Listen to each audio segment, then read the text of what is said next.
ગીરગઢડા તાલુકાના પીછવી ગામે સિંહણે બાળકીને ફાડી ખાધી।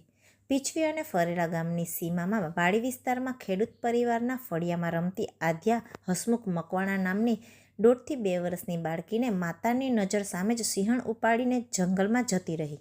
બાળકીની માતાએ બૂમાબૂમ કરતા આસપાસના રહેતા લોકો દોડી આવ્યા હતા। ઘટના અંગે જામવાડા વન વિભાગની જાણ કરતા આરએફઓ સાથે વનકર્મી ઘટના સ્થળે દોડી આવ્યા।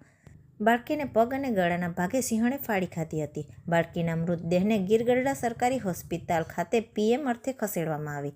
બનાવને લઈ સમગ્ર પંથકમાં હરેરાટી વ્યાપી ગઈ। વન વિભાગ દ્વારા સિંહણને પાંજરે પૂરવામાં આવી। તમે ગમે તેમ કરો તો હું અંદર રમતી હતી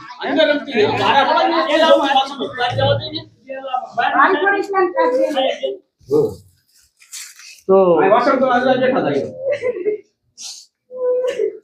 અહીંયા હતી એમ નથી। હા છોકરી રમતી હતી પાણી।